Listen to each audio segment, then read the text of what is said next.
हे फेकूचंद आहे. त्यांनी आतापर्यंत काही किती वेळा वेगवेगळे गौप्यस्फोट केलेले आहेत. कसं आहे की नरेश मस्के प्रत्येक वेळी आपल्याला उत्तर देतो. भोंगा वगैरे शब्दांची निर्मिती ही नरेश मस्केने केलेली आहे. त्यामुळे माझ्यावरचा राग त्यांचा समजू शकतो मी. परंतु अख्ख्या शिवसेनेला माहिती आहे, ज्या दिवशी राज्यसभेचं त्यांना पुन्हा एकदा तिकीट लवकर डिक्लेअर करत नव्हते, त्यावेळी उद्धव ठाकरे सोडा रश्मी वहिनींच्या संदर्भात संजय राऊत किती शिव्या घालत होते हे अख्ख्या शिवसेनेला माहित आहे. त्यांचं नाव डिक्लेअर करण्याकरता उशीर लावला. उद्धव ठाकरे यांना मुख्यमंत्री केलं आणि स्वतःच्या भावाला मंत्रीपद दिलं नाही आणि उद्धव ठाकरे मंत्रालयात जात नाहीत. त्यावेळी शिवसेनेतल्या आमदारांना पवईच्या हॉटेलमध्ये मीटिंग घ्यायला लावली आणि उद्धव ठाकरेंना विरोध करा आणि माझं नाव मुख्यमंत्री पदासाठी घ्या याकरता कोण कुभांड रचत होतं हे अख्ख्या शिवसेनेला माहित आहे. आणि संजय राऊत साहेब एकनाथ शिंदे सोबत जाणारा महाराष्ट्रातील पहिला जिल्हा प्रमुख हा नरेश मस्के आहे. उद्धव ठाकरे यांनी ज्या दिवशी एकनाथ शिंदे साहेबांनी पाऊल उचललं त्यावेळी मला फोन केला. त्यावेळी मी त्यांना स्पष्टपणे सांगितलं, मी मातोश्रीला जाऊन पुन्हा एकनाथ शिंदे साहेबांसमोर गेलो नाही. मी स्पष्ट सांगितलं, मी एकनाथ शिंदे साहेबांच्या सोबत आहे, मी तुम्हाला भेटायला येणार नाही. 15 दिवस अगोदर एकनाथ शिंदे साहेबांनी भूमिका घेतली. त्यावेळी मला वर्षा बंगल्यावरती बोलावलं होतं. त्यावेळी सुद्धा मी स्पष्टपणे, आणि तुम्हाला हे माहित आहे, स्पष्टपणे सांगितलं, एकनाथ शिंदे साहेबांवरती तुम्ही जो काय अन्याय करताय तो करू नका. तुम्ही त्यांना बोलवा, जे काही गैरसमज झाले असतील ते दूर करा, पण पक्षाला एकनाथ शिंदे साहेबांची गरज आहे. आणि राऊतसाहेब अयोध्या दौरा होता, त्यावेळी तुम्ही स्पष्टपणे एकनाथ शिंदे साहेबांच्या समक्ष मला सांगितलं की नरेश, विधान परिषदेकरता तुझं नाव आहे, परंतु उद्धव ठाकरे ज्यावेळी हमशा पाडवी यांना तुम्ही विधान परिषदेचं तिकीट दिलं, अयोध्येच्या राम जन्मभूमीच्या भूमीत तुम्ही जर मानत असेल तर तुम्ही त्याची शपथ घेऊन सांगा. परंतु उद्धव ठाकरे म्हणतात की एकनाथ शिंदे यांनी जर भूमिका घेतली, ते जर बाजूला गेले तर नरेश मस्के सुद्धा त्यांच्या सोबत जाईल. त्यामुळे नरेश मस्के यांना विधान परिषद द्यायची नाही. हा निरोप किंवा ही गोष्ट तुम्ही एकनाथ शिंदे साहेबांच्या समक्ष मला अयोध्येत सांगितलेली आहे. कसल्या गप्पा मारताय? आणि तुम्ही जर खरंच बाळासाहेबांना मानत असाल तर मी जर तुम्ही म्हणालात की नरेश मस्केंची पत्र आहेत, एक जरी पत्र दाखवा, एक जरी माझं पत्र असेल तर तुम्ही तरी राजीनामा द्या, नाहीतर मी तरी राजीनामा देतो. कसल्या गप्पा मारताय? तुमची आम्ही रिस्पेक्ट ठेवतो एक सिनियर लीडर म्हणून, परंतु आमची जी बंद मूठ आहे ना, ती मूठ बंद राहू द्या. एकनाथ शिंदे साहेबांनी भूमिका घेतली त्या 2 दिवस तुम्ही मला काय फोन करत होतात, रोज मला सकाळ संध्याकाळ फोन करून काय बोलत होतात हे तुम्हीच जाहीर करा. मी नाही जाहीर करत. मी नव्हतो तुम्हाला फोन करत. तुमचा कॉल रेकॉर्ड काढा आणि तुम्ही मला फोन करत होतात आणि काय काय बोलत होतात ते मला जाहीर करायला लावू नका. कशासाठी? नरेश मस्केवरती तुम्ही कितीही टीका करा, 50 माणसं ठेवा सोशल मीडियाचंही नरेश मस्केवर टीका करण्याकरता, परत नरेश मस्केने जी भूमिका घेतलेली आहे एकनाथ शिंदे साहेबांच्या सोबत ते आहे आणि कायम राहणार, हे लक्षात ठेवा. विचारा, कित्येक खासदारांना विचारा, त्यांचं नाव जाहीर करण्याकरता उशीर लावत होते तेव्हा उद्धवजींपासून कशा पद्धतीने शिव्यागाळी करत होते हे अख्ख्या शिवसेनेला माहिती आहे. हो, कशाला उगाच गप्पा मारताय? आम्ही आपला रिस्पेक्ट ठेवतो, आम्हाला बोलायला लावू नका. तुमची काय अडचण होती की त्यांना जावं अडचण होती? नरेश मस्के हा खुली किताब आहे, त्यामुळे अडचण आणि हा विषय आमचा येत नाही. आम्ही काय तुमच्याकरता काय ते पत्राचा आणि हे घोटाळे करणारे आम्ही लोक नाही आहोत. अडचणी तुमच्या आहेत, त्यामुळे हे घोटाळेबाज मध्ये आम्ही नाही आहोत. एकनाथ शिंदेच्या विरोधामध्ये तुम्ही पत्र लिहिली होती. आता मी तुम्हाला माझं म्हणणं आहे की त्यांनी एकतरी पत्र दाखवावं. हे पत्र मी लिहिलेलं आहे. अशा गप्पा फुकाच्या गप्पा खूप मारतात. एकतर त्यांनी तरी माझं जर पत्र असेल तर मी रिझाईन देईन, आणि तेही जर प्रूव्ह करू शकले नाही तर त्यांनी रिझाईन द्या. दुसरा मुद्दा याच्यामध्ये असा आहे की तुम्ही त्यांच्याकडे हे जे बोलले ते खरंच होतं ना, की तुम्हाला परीक्षेत जरी दिली तुम्ही एकनाथ शिंदे सोबत केला. हो, मी एकनाथ शिंदे साहेबांच्या सोबत होतो. मी उद्धवजी ठाकरे यांना एकनाथ शिंदे साहेबांनी ज्या दिवशी भूमिका घेतली त्या दिवशी पण मला 10 ते 15 फोन होते. वरुण सरदेसाई मार्फत सुद्धा फोन होते.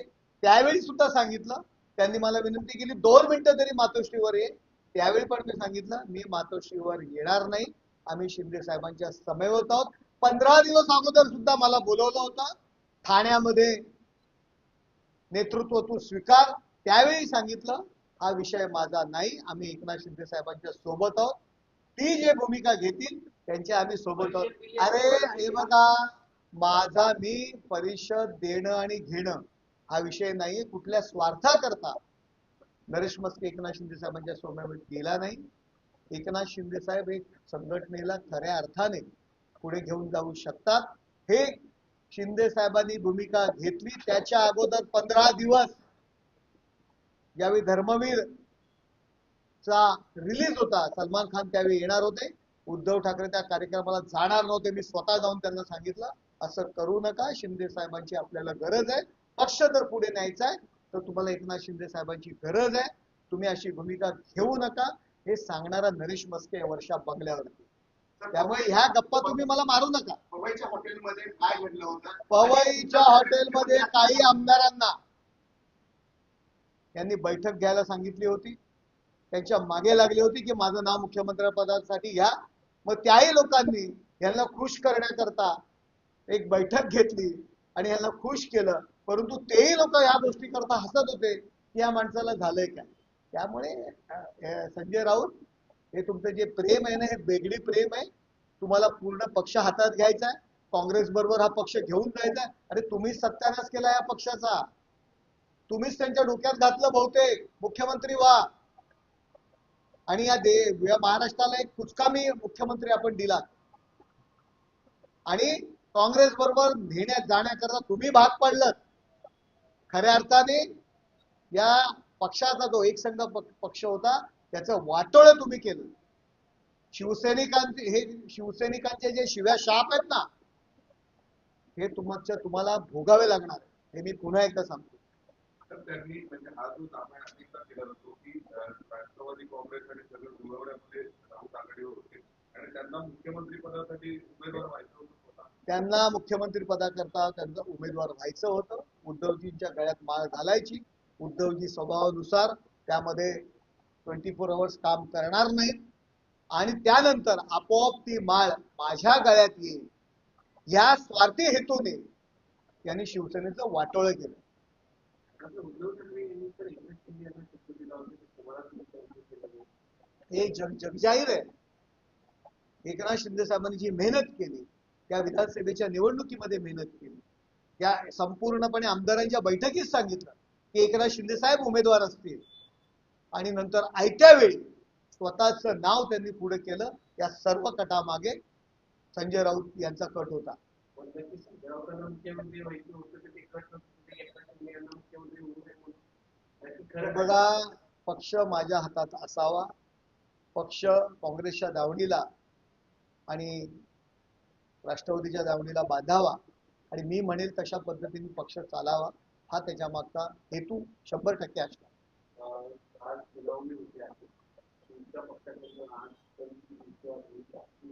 बघा, आमच्या पक्षाला ज्यावेळी संधी देईल, न्यायमूर्ती सांगतील त्यावेळी आमचा पक्ष आमची बाजू मांडेल. आता कपिल सिब्बल यांची बाजू मांडणं सुरू आहे. त्यांनी पुन्हा वेळ मागितलेला आहे. आम्हाला ज्यावेळी वेळ मिळेल तेव्हा आम्ही आमची बाजू मांडणार ना.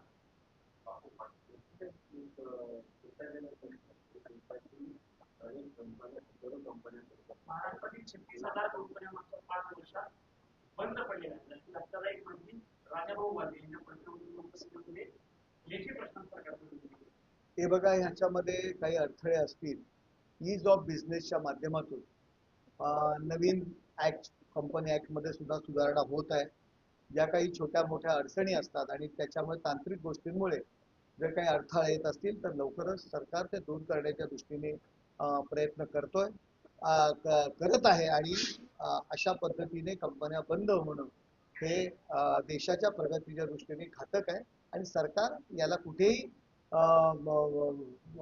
त्याच्या कंपन्या बंद करण्याच्या पाठीशी नाही.